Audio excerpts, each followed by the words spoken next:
MDH ಚನ masala. ಈಗ ಕಡಲೆ ಇರಲಿ, ಹಲಸಂಡೆ ಬೀಜ, ಕಪ್ಪು ಕಡಲೆ ಅಥವಾ ಬಿಳಿ ಕಡಲೆ, ಎಲ್ಲವೂ ಸ್ವಾದಿಷ್ಟವಾಗುತ್ತೆ. ಕೇರಳದ ಶಾಲೆಗಳಲ್ಲಿ ಪ್ರಥಮ ಭಾಷೆಯಾಗಿ ಮಲಯಾಳಂ ಕಡ್ಡಾಯ ಮಸೂದೆ. ಕೇರಳ ಸರ್ಕಾರದ ನಡೆಗೆ ಆಕ್ರೋಶ. ಮಸೂದೆಗೆ ಅಂಕಿತ ಹಾಕಿದರೆ ಹೋರಾಟ, ಸಿಡಿದಿದ್ದ ಸಿದ್ದರಾಮಯ್ಯ. ಇದೆಲ್ಲವನ್ನ ನೋಡೋಣ ಕೇರಳ ನ್ಯೂಸ್ ಟಾಪ್ 9ನಲ್ಲಿ. ಕೇರಳದ ಶಾಲೆಗಳಲ್ಲಿ ಪ್ರಥಮ ಭಾಷೆಯಾಗಿ ಮಲಯಾಳಂ ಕಡ್ಡಾಯಗೊಳಿಸಿ ಅಲ್ಲಿನ ಸರ್ಕಾರ ಮಸೂದೆ ತಂದಿದೆ. ಅಲ್ಲಿನವರು ಏನ್ ಮಾಡ್ಕೊಂಡ್ರೆ ನಮಗೇನ್ ಸಮಸ್ಯೆ ಅಂತ ಸುಮ್ಮನೆ ಕೂರೋಕ್ಕಾಗಲ್ಲ. ಯಾಕಂದ್ರೆ ಕೇರಳದ ಕಾಸರಗೋಡು ಮತ್ತು ಮಂಜೇಶ್ವರದಲ್ಲಿ ಕನ್ನಡಿಗರೇ ಇದ್ದಾರೆ. ಅವರಿಗೆಲ್ಲ ಕನ್ನಡ ಭಾಷೆಯೇ ಪ್ರಥಮ. ಹೀಗಾಗಿ ಕೇರಳ ಸರ್ಕಾರದ ನಡೆಗೆ ಕರ್ನಾಟಕದಲ್ಲಿ ತೀವ್ರ ಆಕ್ರೋಶ ವ್ಯಕ್ತವಾಗ್ತಾ ಇದೆ. ಸಿಎಂ ಸಿದ್ದರಾಮಯ್ಯ ಕೇರಳ ಸಿಎಂಗೆ ಪತ್ರ ಬರೆದಿದ್ದು ಮಸೂದೆ ವಾಪಸ್ ಪಡೆಯುವಂತೆ ಒತ್ತಾಯಿಸಿದ್ದಾರೆ. ಮಲಯಾಳಂ ಭಾಷಾ ಹೇರಿಕೆ ಸಂವಿಧಾನಕ್ಕೆ ವಿರುದ್ಧವಾಗಿದ್ದು ರಾಜ್ಯಪಾಲರು ಮಸೂದೆಗೆ ಅಂಕಿತ ಹಾಕಿದರೆ ಹೋರಾಟ ಪ್ರಾರಂಭಿಸುವುದಾಗಿ ಸಿದ್ದರಾಮಯ್ಯ ಗುಡುಗಿದ್ದಾರೆ. ಪತ್ರ ಬರೆದಿದ್ದೀನಿ, ನಾನು ಹೋರಾಟ ಪ್ರಾರಂಭ ಮಾಡ್ತೀವಿ.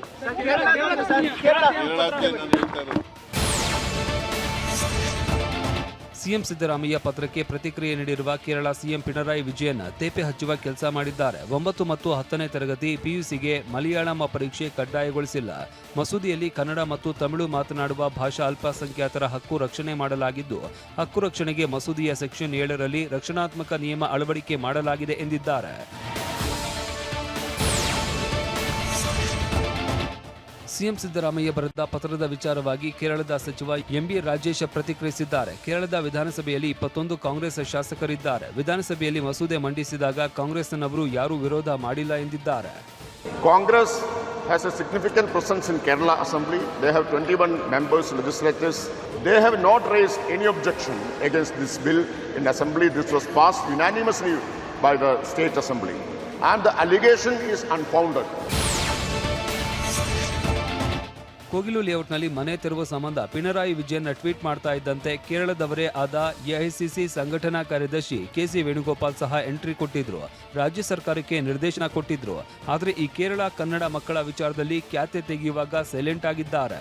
ಕೈ ವರಿಷ್ಠರ ಲಕ್ಷ್ಮಣ ರೇಖೆ ದಾಟದ ಕಾಂಗ್ರೆಸ್ ನಾಯಕರು ಈಗ ಕನ್ನಡ ವಿಚಾರದಲ್ಲೂ ಮಧ್ಯಪ್ರವೇಶ ಮಾಡಿ ಅಂತ ಹೇಳುವ ಧೈರ್ಯ ತೋರಿಸ್ತಾ ಇಲ್ಲ. ಇದೇ ವಿಚಾರವನ್ನ ವಿಪಕ್ಷ ಬಿಜೆಪಿ ನಾಯಕರು ಕೂಡ ಪ್ರಸ್ತಾಪಿಸಿ ವಾಗ್ದಾಳಿ ಮಾಡಿದ್ದಾರೆ.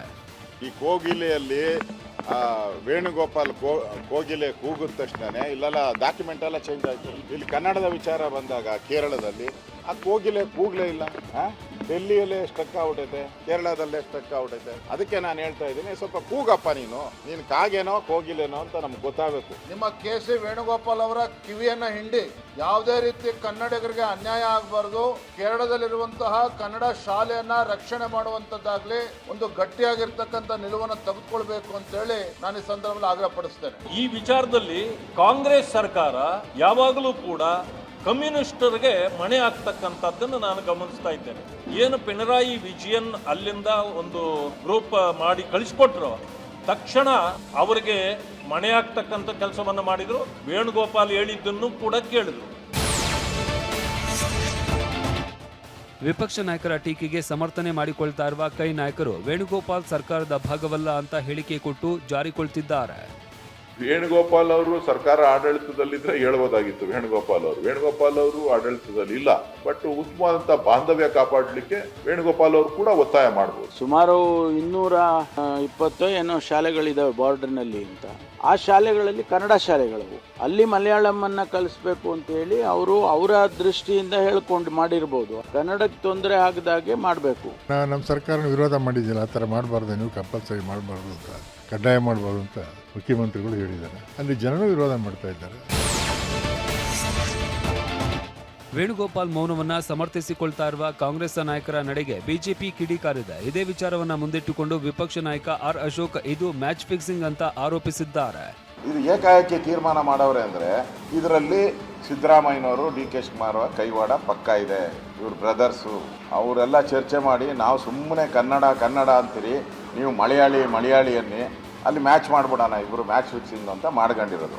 ಇದು ಕನ್ನಡಕ್ಕೆ ದ್ರೋಹ ಬಗ್ದಂಥ ಸರ್ಕಾರ. ಮೊನ್ನೆನೇ ಹೋಗಿದ್ರಲ್ಲಪ್ಪ, ಅಲ್ಲೇ ಅವ್ರ ಜೊತೆ ವೇದಿಕೆ ಮೇಲೆ ಕೈ ಕುಲ್ಕಿ ಪುಷ್ಪ ಕೊಟ್ಟು ಆಲಿಂಗನ ಎಲ್ಲ ಮಾಡಿದ್ರಲ್ಲ, ಅವಾಗ ಕೇಳಬೇಕಾಯ್ತು. ಕರ್ನಾಟಕ ಗಡಿ ಪ್ರದೇಶಾಭಿವೃದ್ಧಿ ಪ್ರಾಧಿಕಾರದ ಅಧ್ಯಕ್ಷ ಸೋಮಣ್ಣ ಬೇವಿನ ಮರದ ಸಿಎಂ ಸಿದ್ದರಾಮಯ್ಯ ಅವರನ್ನ ಭೇಟಿಯಾಗಿ ಚರ್ಚಿಸಲಿದ್ದಾರೆ. ಕೇರಳ ಸರ್ಕಾರ ತೆಗೆದುಕೊಂಡ ನಿರ್ಣಯ ಸಂವಿಧಾನ ವಿರುದ್ಧವಾಗಿದೆ ಅಂತ ಸೋಮಣ್ಣ ಟಿವಿ9ಗೆ ತಿಳಿಸಿದ್ದಾರೆ. ಕೇರಳದ ಕಾಸರಗೋಡಿನಲ್ಲಿ ಕನ್ನಡ ಶಾಲೆಗಳಿಗೆ ಮತ್ತು ಕನ್ನಡಿಗರಿಗೆ ಆಘಾತವನ್ನು ಮತ್ತು ಅವರಿಗೆ ಮನಸ್ಸಿಗೆ ನೋವನ್ನುಂಟು ಮಾಡಿದೆ. ಇದು ಕೇರಳ ಸರ್ಕಾರ ತೆಗೆದುಕೊಂಡಂಥ ನಿರ್ಣಯ ಸಂಪೂರ್ಣವಾಗಿ ಸಂವಿಧಾನದ ವಿರುದ್ಧ ಇದೆ ಅನ್ನೋದಕ್ಕೆ ನಾನು ಸ್ಪಷ್ಟಪಡಿಸ್ತಾ ಇದ್ದೇನೆ.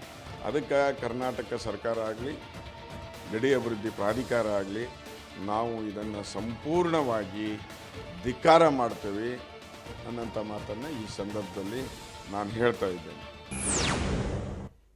ವಾ, ಯಾಕೆ ಈಗ ಬಂತ ಸ್ವಾದ? ಖಂಡಿತ ಈಗ ಬಂತು ಅಸಲಿ ಸ್ವಾದ. MDH chunky chaat masala life ಅಲ್ಲಿ ಅಸಲಿ ಸ್ವಾದ ತರುತ್ತೆ. ಅಸಲಿ ಮಸಾಲ, ಎಸ್ ಎಸ್ MDH.